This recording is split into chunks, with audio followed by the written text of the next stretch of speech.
This is Donna with More Than a Review, and I'm here with Adria Wilkins, and she is going to share about her new book called The Joy Box Journal. And it's just amazing how we can get so tied up in our everyday lives and how you can forget to look for the joy in the little things. And she's going to talk to you from a place of being there. So don't feel like she's had the best life in the world and she's going to tell you that you should be having joy. She's been through some tough times herself and been a preacher's kid. I said that alone can be tough. Right. But yes. She's going to share a little bit about herself and then also about her Joy Box Journal. Okay.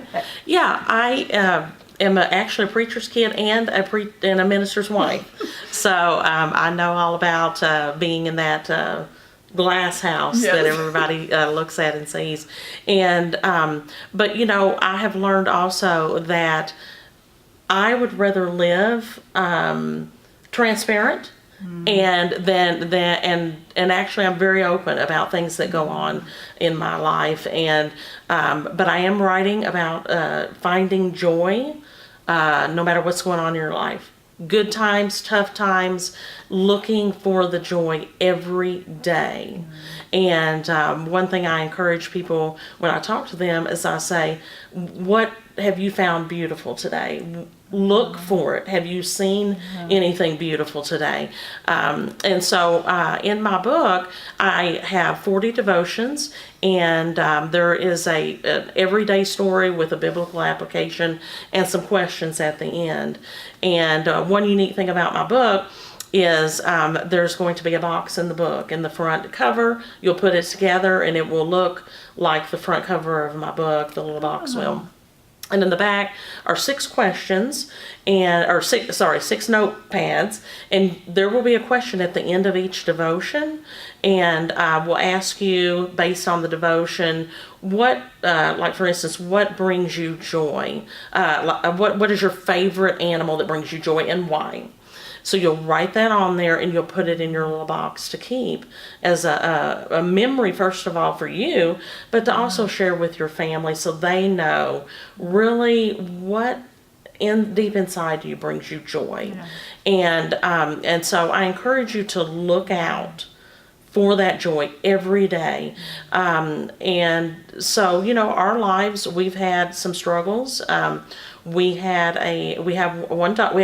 a daughter and 2 boys. Our daughter's 25, just recently married, and then we had a child born in 99 with spina bifida. His name was Blake, and he also had Arnold-Chiari malformation, which is part of your brain stem that controls your breathing and swallowing and body temperature. And so he was on a ventilator all of his life, and he had a lot of other issues as well. He couldn't swallow, so he had to have a button to feed formula through.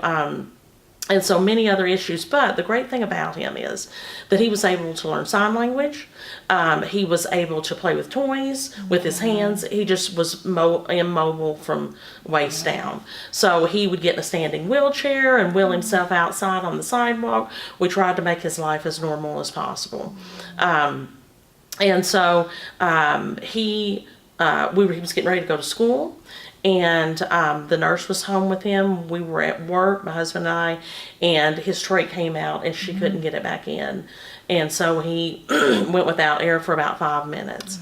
And so they were able to get the trach back in, but he was basically not with us anymore. And so we decided a couple days later to take him off of life support. And it was a very special moment because the sky was blue. The hospital opened up the curtains. We were able to just enjoy the moment with him, the last moment. And one interesting thing is about it, his life, is that even though he couldn't breathe on his own, because we breathe and take it for granted and not think about breathing, but because of his brainstem, his body didn't say breathe. So that's why he was on the vent. But we were able to work with him, and he could come off of the ventilator about an hour every day. Now we would have to remind him to breathe. We'd have to say, take a breath, take a breath. Wow. So one of the interesting things about when we took him off of life support on that last day, we were holding him, and my husband kept talking to him and said, go home, Blake. It's time to go home. And because we had been teaching him to take a breath, he would take a breath. Oh. And so my husband finally said, we're going to have to quit talking to him. We're going to have to let him go. And we did. And it was actually the most peaceful experience. I was expecting it to be just gut-wrenching and the most difficult thing ever. And I really felt a burden release off of me. It was like a ton of bricks. But it was a joyful moment. I left out of that room, and our family was outside the room, and they were crying. And I came out, and my husband grabbed me and hugged me and said, I love you more today than I've ever loved you. And I said, I just feel so happy. Yeah.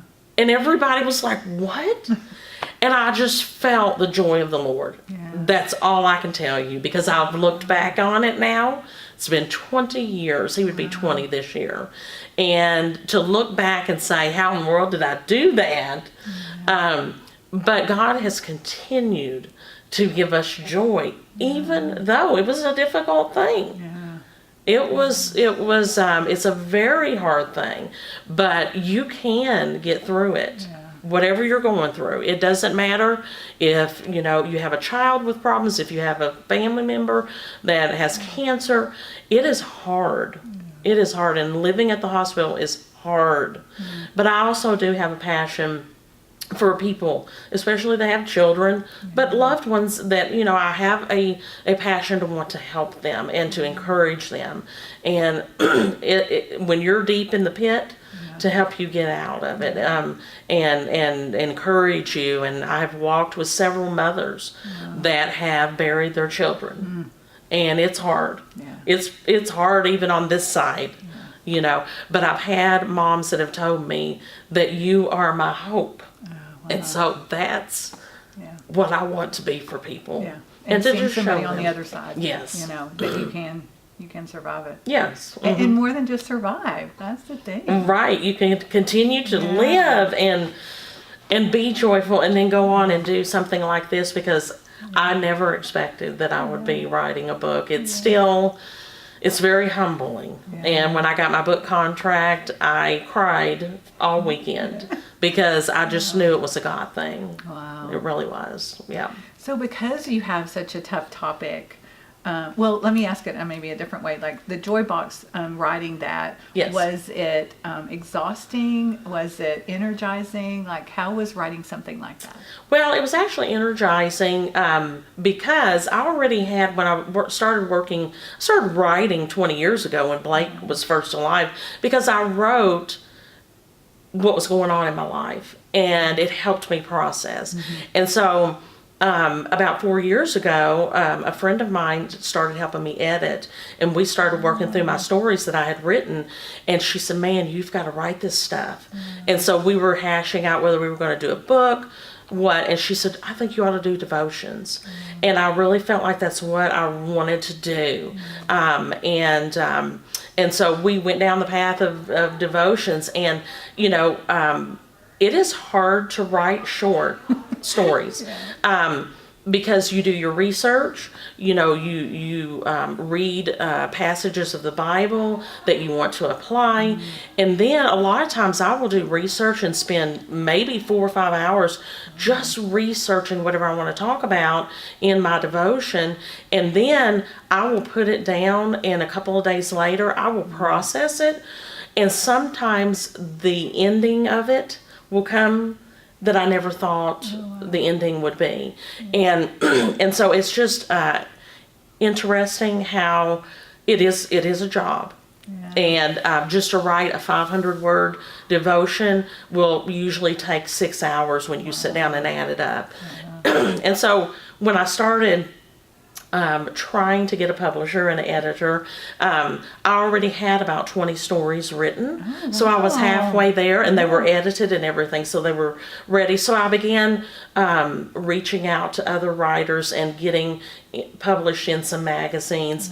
And then I also have been able to be contributing author in 6 other books right now, which I consider that just unbelievable, first of all, but a God thing, and that I enjoy being able to research and just inspire, encourage people to think. I had one lady that read some of my stories before I sent it to the publisher. It was a neighbor that she didn't really know me that well, and I just said, I want to get an outside view of what my book is about. And she said, I laughed and I cried and I stopped and thought. So I always like to end an interview with tell us something kind of that people would be surprised to know about you.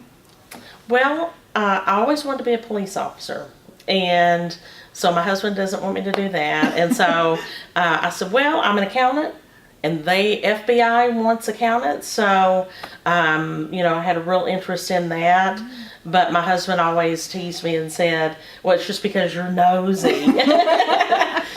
But I think that with women. I'm living some other friends. I'm living in their lives because we know a lot of friends that work for near DC and the FBI, and I have a friend that her daughter is going to school for forensics, and so I'm getting to kind of live through her.